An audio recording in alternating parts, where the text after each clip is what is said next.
가정의 달, 이 가정은 하나님께서 우리에게 주신 너무나도 소중한 선물이 아닐 수 없습니다. 그러나 우리가 가정 생활을 해보는 대로, 수많은 가정을 엿보는 대로 이 가정이 늘 아름답고 또 순기능만 있는 것은 아닙니다.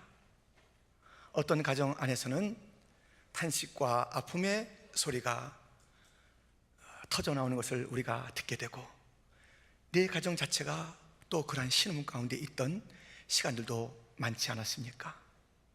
이름하여 역기능의 역할을 하는 가정이 있는 것입니다. 돌봄과 사랑의 공동체 안에서 자라나는 그러한 자녀가 부모님으로부터 사랑과 인정을 받지 못해서 지울래야 지울 수 없는 상처를 안고 일생을 살아가는 일들이 허다한 것을 우리는 보게 됩니다. 가정 참 아름답지만 가까이 있기 때문에 상처가 서로에게 클 수밖에 없는 그곳. 오늘 본문에 가정이 등장합니다. 한 가정은 예수님의 가정, 예수님의 가족입니다.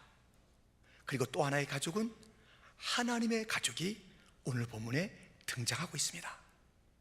그렇다면 이 예수님의 육적인 가족이 오늘 소개되고 있고 그 모습을 우리가 볼 수 있는데요, 순기능일까요? 역기능일까요? 어떤 가정의 모습을 오늘 본문에는 갖고 있는지 우리가 먼저 살펴보겠습니다. 31절, 때에 예수의 모친과 동생들이 밖에 서서 사람을 보내어 예수를 부르니. 지금 이 때는 어떤 때냐면요, 예수님께서 많은 사람들에게 너 귀신 들린 거 맞지? 이렇게 도전받는 시간이었습니다. 그때 우리 주님께서는 어떻게 귀신이 귀신끼리 싸우겠느냐, 귀신이 강하지만 더 강한 내가 그들을 이긴다 라는 말씀을 나누고 있는 장면입니다. 그 장면 가운데 예수님의 친속들이 와서 예수야 너 미친 짓 그만해라, 그런 얘기를 하는 거예요. 도대체 밥도 안 먹고 지금 뭐 하고 있는 거냐. 그 일가 친척들이 그렇게 예수님을 힘들게 했는데요, 오늘 본문에 또 가족이, 어머니와 동생들이 와서 예수를 찾는 것입니다. 격려하려고요? 뭐 떡을 갖다 주면서요? 잘하고 있다고 응원하려고요? 그게 아니에요. 지금 예수 형님 좀 정신 차리고 돌아와요, 이런 마음을 가지고 온 거예요. 그래서 예수님을 찾아와서 이 밖에서 부르는 것이죠.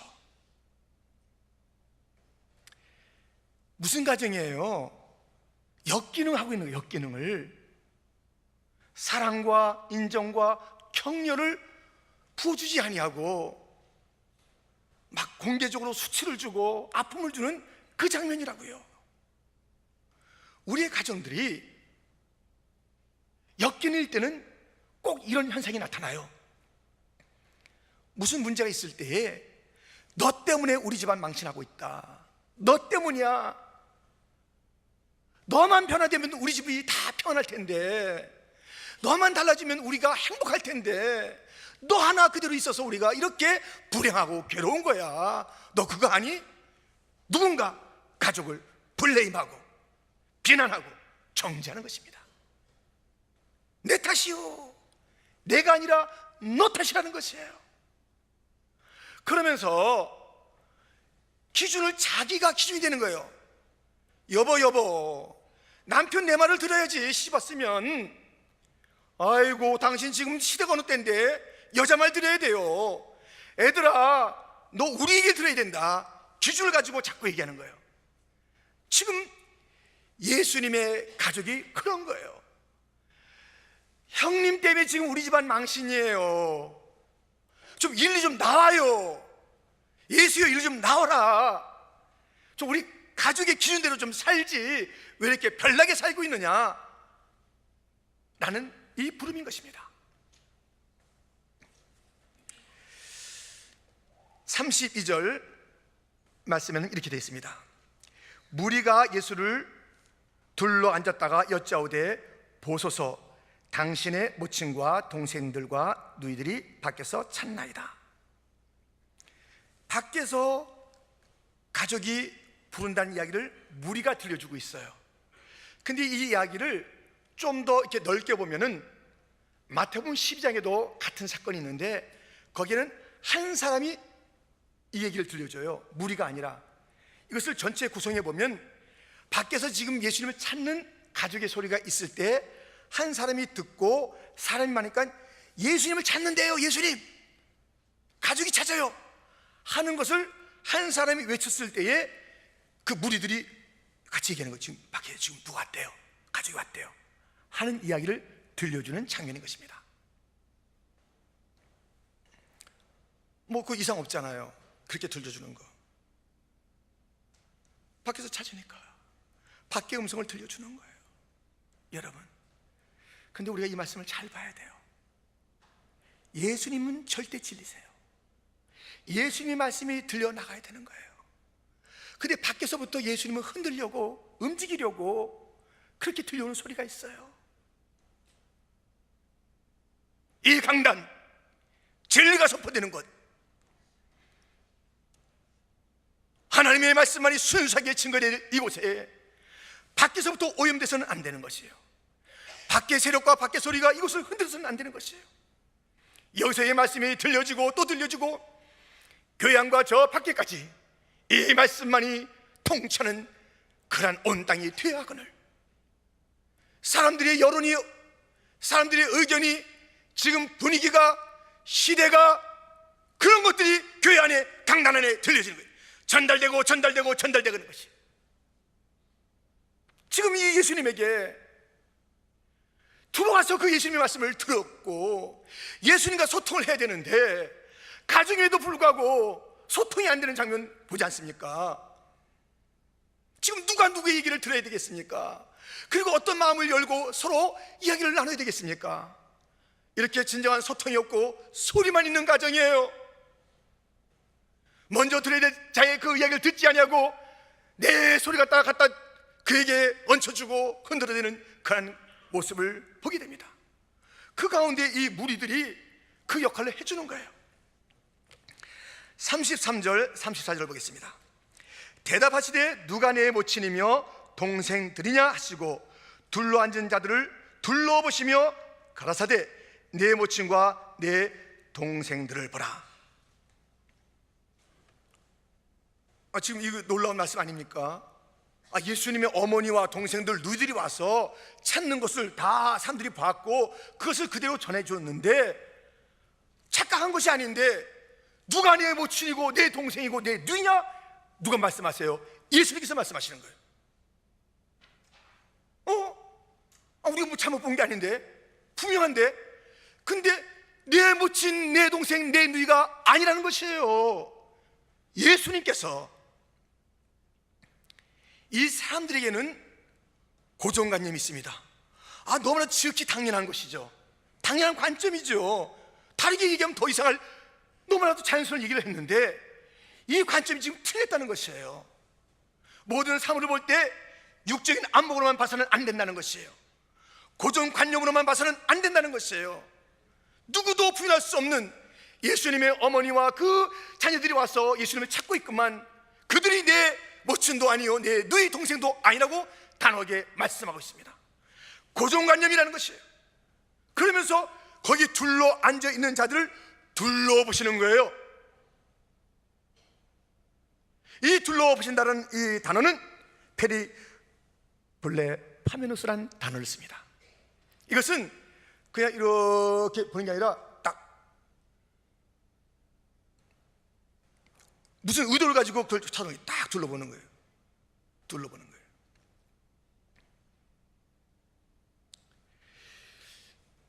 이 둘러보는데요, 이 둘러본다 이 단어가 의도를 가지고 뭔가 그 벅찬 감정을 가지고 둘러보는 거예요.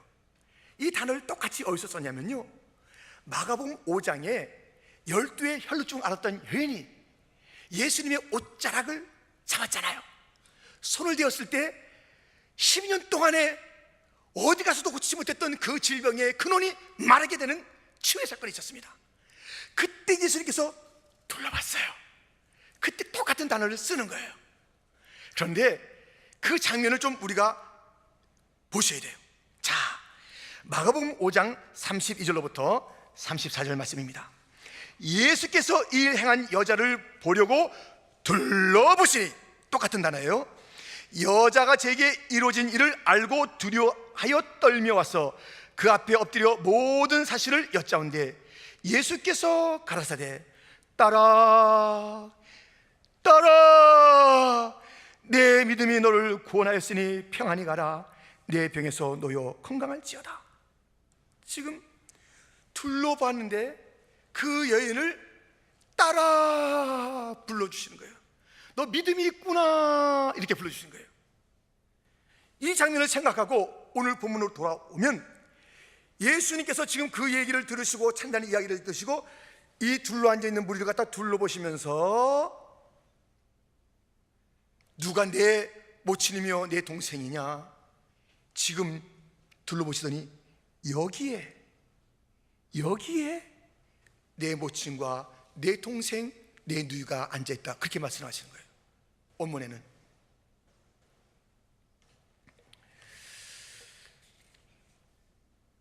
오늘 본문 그 34절에는 가라사대 내 모친과 내 동생들을 보라 이렇게 돼 있잖아요. 이게 단순히 보라는 게 아니라 여기에 있다. 지금 누가요? 믿음을 가진 혈류증 여인을 둘러보시고 딸하고 불러주신 그 예수님께서 지금 수많은 자들이 둘러 앉아 있는데 둘러보시더니 여기에 내 모친과 내 동생들이 있다.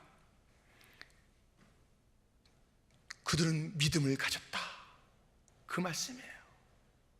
그래서 지금 이 고정관념을 부수시면서 새로운 가족에 대한 말씀을 하시는 장면을 보게 됩니다. 이 고정관념이요, 가족 안에 있는 고정관념, 그리고 우리 일상에 펴져 있는 이 고정관념이 무서운 것이 하나 있어요. 하나는 가족 안에서도 비교의식이 있어요. 비교의식이. 그래서 얼마나 많은 자들이 상처받는지 몰라요. 여러분, 사울 왕과 다윗은요 같은 집안이었어요. 장인 아니에요, 사이예요. 근데 이 사울 왕은 항상 비교의식 때문에 일생을 망친 자예요. 우리 아시잖아요. 사울은 천천, 다윗은 만만 그랬더니 불같은 분노가 나타나는 거예요. 불같은 분노가 있는 거예요. 참지 못하는 거예요. 이 비교의식 때문에 그는 막 견딜 수 없는 거예요. 내가 천천 제가 만만, 내가 천천 제가 만만, 이 비교의식을 누가 뭐라는 것도 아닌데 자기가 소화 못하는 거예요. 자기가 딴 데 탓할 못 있겠어요. 우리요, 사실 우리가 문제, 우리 안에 있는 이 욕심들, 이것들이 문제고 이 고정관념들이 문제지 밖에 있는 게 문제가 아니에요. 그걸 안 받으면 될 거 아니에요. 누가 뭐라든지 믿음의 방편을 막으면 될 거 아니겠어요. 근데 그런 것들 내가 막 묵상하는 거예요. 사울왕은 하나님 묵상하고 주님을 바라봐야 될 텐데 그 말을 묵상하고 다윗을 볼 때마다 시기심이 불탔습니다. 그런 비교의식으로 일생을 망쳤어요. 그러나 다윗은 창조의식이 있었어요. 나를 지으신 이가 하나님, 나를 신묘막측하게 지으셨도다. 하나님의 작품으로 자기를 본 거예요. 이 가정 안에서 우리가 깨트릴 이 고정관념은 무엇이냐면, 너는 왜 형같지 못하냐, 너는 왜 윗동서같이 못하냐, 너 막내 좀 그 며느리 좀 본받아라, 이 비교의식이 문제인 것이에요. 하나하나가 작품이에요. 하나하나가 하나님의 솜씨예요. 자꾸 비교하니까 인생이 힘들어지는 거예요. 내일 우리 어른들을 모시고 효도관광 가는데 날씨가 어떨까요? 좋을까요? 나쁠까요? 어떤 분은 막 뒤져보더니 아이고 나쁘다는, 아이고 괜찮다 그럽니다. 여러분, 말씀드릴 수 있어요. 내일 날씨요, 정확하게 말씀드릴 수 있어요. 예보해 드립니다. 내일 날씨 좋습니다. 왜 좋은지 아세요? 해가 떠도 좋고 비가 와도 좋고 눈이 와도 좋고 다 주님께서 지으신 모든 날들을 좋게 여기면 내 좋은 날을 맞이하는 거예요. 근데 내가 얘기한 온도, 바람이 살랑살랑 불어야 되고 뭐 이런 것만 생각하면 다 나쁜 거예요. 그 다음에는 다 좋은 거예요. 다 좋은 거. 무엇이든 다 좋은 거예요. 가정 안에는 첫째는 첫째대로 좋고 둘째는 둘째대로 좋고 다 좋고 예뻐야 될 텐데 자꾸 비교하는 이 고정관념 깨야 되는 거예요. 예수님께서는 이 가정 안에 있는 자꾸 너 때문이라는 이 관점, 우리의 기준대로 좀 맞춰가는 이런 것을 깨부시면서 믿음으로 새로운 가족을 일러주고 있습니다. 영접하는 자, 곧 그 이름을 믿는 자들에게는 무엇이 되는 권세를 주었으니? 하나님의 자녀가 되는 권세를 주었으니, 할렐루야. 믿음을 가진 자에게는 하나님의 자녀가 되는 거예요. 예수님께서 지금 둘러보시더니 이 자리에 믿음을 가진 하나님의 자녀, 하나님의 가족이 있구나 말씀하시는 거예요. 우리는 그런 자입니까? 여기 다 둘러앉았는데 예수님께서 둘러보실 때 그 자녀 얼마나 기쁘겠어요. 하나님 말로도 할 수 없이 기뻐하는 거예요. 우리가 아이들 참 그 예뻐하잖아요. 그거 비교 안 돼요. 우리 하나님이 우리를 보시고서 기뻐하는 것은 내가 너로 인하여 기쁨을 이기지 못한다는 거예요. 사랑한다 아들아, 내가 너를 잘 아노라. 사랑한다 내 딸아, 내가 너를 축복하노라.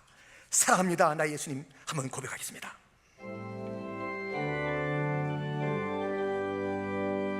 사랑합니다 나의 예수님. 사랑합니다 아주 많이요. 사랑합니다 나의 예수님. 사랑합니다 그것뿐이에요. 사랑한다 아들아, 내가 너를 잘 아노라. 사랑한다 내 딸아, 내게 축복 더하노라. 사랑한다 아들아, 사랑한다 아들아, 내가 너를 잘 아노라. 사랑한다 내 딸아, 내게 축복 더하노라. 아멘. 그거 아세요? 하나님 참 지금 사랑으로 우리를 바라보고 계신 거 아세요? 여러분 찬양할 때 하나님께서 얼마나 사랑을 보시는지 아세요? 가만히 있다가 누가 틀리나, 누가 오늘 가사 틀리나 이거 보신 거 아니에요? 예쁘다 내 딸아, 내 아들아, 예쁘다. 너 그렇게 오랫동안 그렇게 그 자리를 지키냐? 변함없이 지키냐? 이 자리에서 이렇게 그 악기를 가지고 나에게 연주하냐? 야, 예쁘다. 오늘 선택할 많은 것이 있는데 이 예배당에 온 거 참 예쁘다. 주님께서 기뻐하세요. 너무너무 사랑하세요. 믿습니까? 둘러보시더니 여기에 하나님의 가족이 있도다. 믿음을 가진 자로다 말씀하고 있는 것이에요. 그러면서 오늘 마지막 절은 어떻게 되어 있습니까? 누군지 하나님의 뜻대로 하는 자는 내 형제요 자매요 모친이니라. 여러분 여기에 이제 하나님의 가족을 그 실체를 더 분명히 말씀하고 있는 것입니다.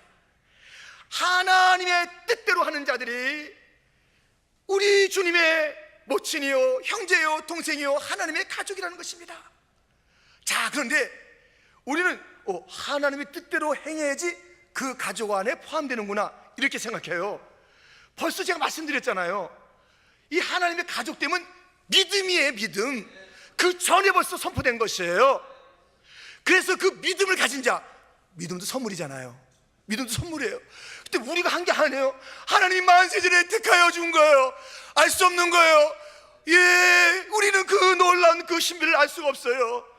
같은 배에서 쌍둥이로 태어난 에서와 야곱이 있는데 에서는 미워하고 야곱은 사랑하셨다는 하나님의 놀라우신 그 말씀을 우리는 정말 충격으로 받아들이는 거예요. 어째요 나 같은 자? 우리 주는 불공평한 게 아니에요. 불공평한 게 아니죠. 다 죄졌기 때문에 다 죽어야 되는데 그 공평한 거예요. 다 죽는 게. 근데 거기서 은혜로 야곱을 건졌듯이, 내가 사랑한다라고 야곱을 건졌듯이, 수많은 인류가 있음에도 불구하고 거기서 우리를 건지셔서 내 사랑이라 내 딸이라 불러주시고 때가 되니 이곳에 불러 모아주신 그 주님의 사랑, 이것을 믿게 하신 하나님의 놀라신 은혜를 아십니까? 그 믿음을 가지고 하나님의 자녀가 된 자들은 그 하나님의 부르심을 받았다는 그 증거로서 하나님 아버지의 뜻대로 산다는 것이에요. 하나님 뜻대로 먼저 살아야지 되는 것이 아니라 하나님의 택하심과 은혜와 자비로 그가 주신 믿음으로 먼저 하나님의 아들, 딸이 됐다면 그 분명한 증거로서 하나님 아버지의 뜻을 쫓아 사는 삶을 산다는 것입니다. 그러면 도대체 하나님 아버지의 뜻이 무엇이에요? 어떻게 사는 것이에요? 우리 예수님께서 잘 보여주셨습니다. 이 땅에 예수님께서 오셔서는 자기 자신을 위해서 살지 않았어요. 아버지의 뜻을 위해서 살았습니다. 하나님의 영광을 위해서 살았습니다. 하나님께 영광이 되는 삶, 이것이 아버지의 뜻대로 사는 것이에요. 아버지의 영광이 되는 것. 자녀들도 보세요. 자녀들도 좀 미숙한 아직 어린 자녀들은 부모에게 뭐 달라고 그래요. 달라고 그래요. 자꾸만 그래요. 뭐 부담이 되는데 아주 성숙한 자녀들은 부모님이 강건하시고 잘 되시고 이런 것들이 이제 기쁨이고 그런 것을 소원해요. 그러니까 아직까지 미숙한 그 자녀들은 계속 뭔가 기대하고요, 성숙한 자녀들은 나이에 상관없이 어렸을 때도 그 부모님의 기쁨이 돼요. 건강하세요? 아프지 않으세요? 엄마 나 이거 해줘서 고마워요. 할아버지 할머니 고맙습니다. 기도해서 고맙습니다. 늘 감사로 충만한 거예요. 근데 거도 막 불평해요. 뭐 안 해준다고. 아버지 이거 또 안 해주실 거예요? 이거 좀 더 해주셔야 되는데 계속 뭔가 불평이에요. 불평. 성숙한 자녀 안 그래요. 성숙한 자녀, 하나님의 자녀는요, 하나님께 영광이 되는 게 그게 기쁨이에요. 하나님의 이름이 거룩히 여김을 받는 것이 그것이 소원이에요. 하늘에 계신 우리 아버지요, 이름이 거룩히 여김을 받으시오며, 그것이 소원인 것이에요. 하나님 아버지가 기쁨이 되는 것, 그 영광이 되는 게 그것이 기쁨이에요. 알렉산더 대왕이요, 이제 재판을 하게 됐습니다. 그 병사 중에 하나가 죄를 져가지고 왕 앞에 와서 재판을 받게 됐어요. 끌려왔어요. 알렉산더 대왕이 묻습니다. 내 이름이 무엇이냐? 예, 알렉산더입니다. 그런 거예요. 내 이름이 뭐라고? 알렉산더입니다. 뭐 왕하고 똑같은 이름 쓴다고 해서 뭐 잘못되는 거 없잖아요. 잘못되나요? 뭐 오바마, 뭐 박근혜 쓴다고 누가 뭐라 그러나요? 그 알렉산더예요, 이름이. 그랬더니 영창에 보내라 하는 게 아니라, 내가 할 말이 있다. 내 이름을 바꾸든지 내 삶을 바꾸든지 둘 중에 하나 해라. 우리는 하나님의 자녀예요. 그 이름에 합당하게 살아야지 하나님께서 영광 받으실 줄 믿습니다. 그게 아니라면 이름을 바꾸든지 지금 삶을 바꿔야 되는 거예요. 하나님의 자녀라는 그런 교회요, 공동체요, 믿음의 권속이라는 이름을 갖고 있음에도 불구하고 하나님의 이름은 높아지지 않아요. 아버지 이름은 높아지지 않아요. 항상 내가 중요해요. 내 고집이에요. 교회 안에서는 내 고집대로 살아요. 밖에서는 내 뜻이에요. 내 영광이에요. 내 자존심을 건드리면 안 되는 거예요. 이게 무슨 하나님의 영광이에요? 자기 자존심 싸움이라니까요. 나를 건드려? 내 자존심 건드려? 내가 누군지 알아? 이게 교회 안에 있고 이것이 하나님의 자녀의 그 모습이라면 이건 아니에요. 이거 믿음이 없는 증거고요. 하나님의 자녀가 안 됐다는 것이에요. 하나님의 뜻대로 하는 자가 하나님의 자녀의 그 모습의 증거라는 것이에요. 아무리 하나님의 뜻을 알아도 지키지 않는데 그게 무슨 자녀예요? 기도해라, 말씀 읽어라, 헌신하라, 사랑해라, 봉사해라, 순종해라, 무슨 말을 해도 다 알긴 아는 거예요. 하나님의 뜻은 아는 거예요. 순종하지 않아요. 하나님 자녀 아니라니까요. 착각하지 말아야 돼요. 절대 하나님의 자녀가 아니에요. 너무나 무서운 게 많아요. 그렇게 오랫동안 신앙생활을 했는데 어쩌자고 저분이 저런가. 물론 우리 자신도 정말 스스로 놀랄 일들이 얼마나 많아요. 내가 이러고도 하나님의 자녀인가 탄식이 나올 때가 많아요. 근데 저분은 저렇게 안 했는데, 저분은 그렇게 하라고 가르쳤는데 왜 자기에게 그 문제가 왔을 땐 저렇게 말씀대로 살지 않는가? 왜 말씀대로 살지 않는가? 왜 자기 고집이 저렇게 살아있는가? 무섭습니다. 두렵습니다. 두렵습니다. 전부 쏟아지는 게 자기 고집이에요. 자기 판단이에요. 자기 의예요. 너무너무 무서워요. 너무너무. 하나하나가 하나님의 뜻을 밝히고 그 뜻에 순종하게 너라는 그 걸음을 보여 나가는 것이 우리의 신앙생활이구만. 아버지의 영광은 어디 가고 사람의 고집과 아집과 편견과 사람의 영광만 가득 찼더라. 그것이 어찌 하나님 가족의 모습이며 성숙한 교회의 모습이겠습니까? 40년, 80년, 100년을 신앙생활 할지라도 하나님 아버지를 경외하지 아니하고 하나님 이름이 높아지지 않는다면은 안 되지요. 안 되지요. 하나님의 이 자녀들의 삶의 특징은 또한 무엇입니까? 서로 지체가 돼서 서로 돌봐주고 서로 아껴주고, 당신이 나보다 낫습니다. 무릇 성령으로 인도함 받는 자들이 하나님의 자녀라고 로마서 8장 14절은 우리에게 일러주고 있습니다. 빌립보서도 너희가 성령 안에서 서로 같은 마음을 품고 나보다 다른 자들도 낫게 여기고 자기 자신을 잘 돌아보고 다른 이의 일도 돌아보고 사랑의 공동체예요. 물론 이 안에서 우리가 이 땅에 하나님의 가족은 이 땅에 남아있는 자가 있고 하늘에 올라가 있는 자가 있습니다. 지금은 그래요. 장차 다 합쳐질 것이에요. 우리도 하나 둘씩 저 영원한 그 가정의 홈, 그 본향에 갈 거예요. 그 본향에 갈 거예요. 거기는 갈등이 없어요. 다툼이 없어요. 우리가 이 땅에서 좀 그런 모습을 좀 더 확실하게 보이면 좋잖아요. 연약한 그릇 같은 우리들이지만 이 땅에서 서로 돕겠다는, 내가 또 실수했네, 저분이 힘들어하겠네, 저분이 나보다 귀한 분인데 내가 왜 그랬을까, 이렇게 하면서 점점점 아름다운 그 하나님의 가족의 모습을 보여야지 아버지가 마음이 기쁘잖아요. 자녀들 싸우면 아버지 마음이 힘들잖아요. 어머니가 힘들잖아요. 서로 아버지 생각해서, 아버지 생각해서라도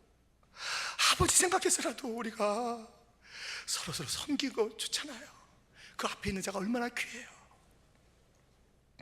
그리고 우리가 이 하나님의 뜻대로 산다는 것은 이것입니다. 시편 2편 7절 8절 말씀을 우리 한번 보겠습니다. 함께 읽겠습니다. 내가 영을 전하노라. 여호와께서 내게 이르시되 너는 내 아들이라. 오늘날 내가 너를 낳았도다. 내게 구하라. 내가 열방을 유업으로 주리니 내 소유가 땅끝까지 이르리로다. 아멘. 여러분, 너는 내 아들이다, 내가 낳았다 말씀하잖아요. 근데 주님께서 그 아버지의 뜻이 뭐예요? 너 구하라. 시시하게 구하지 말아라. 열방을 구하라. 땅끝을 구하라.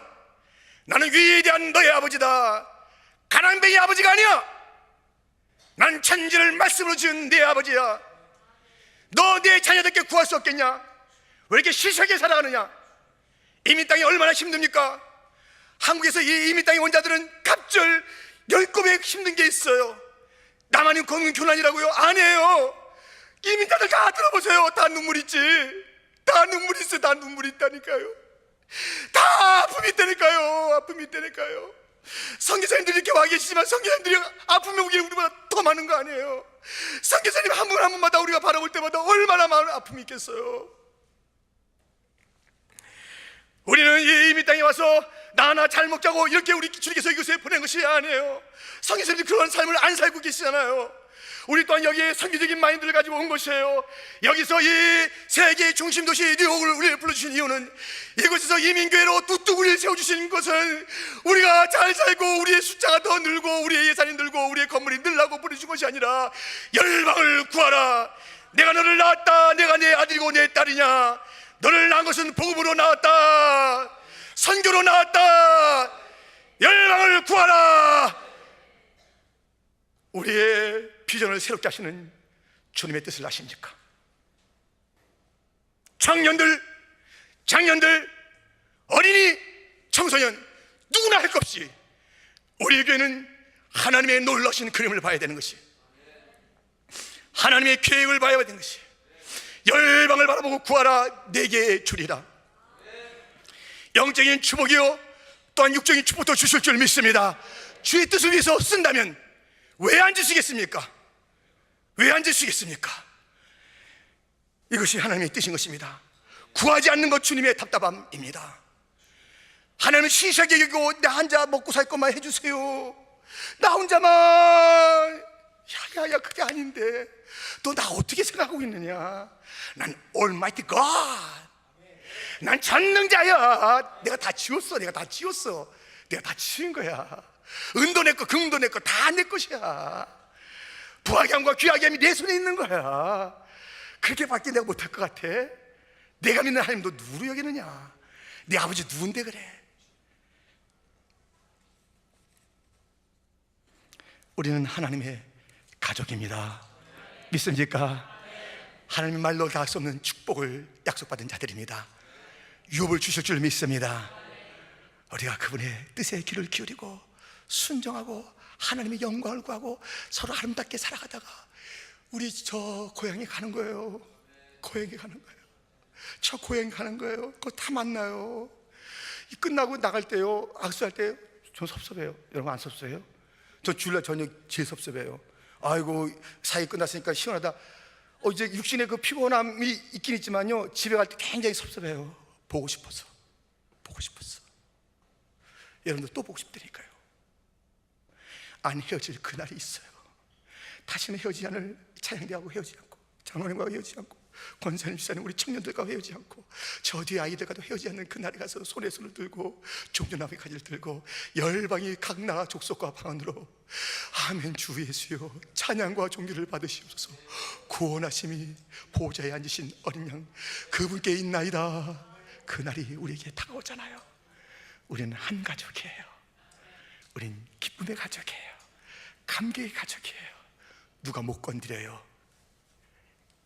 하나님이시기 때문에, 이분이 하나님이시기 때문에, 그분이 우리의 아빠, 아버지이시기 때문에. 기도하겠습니다.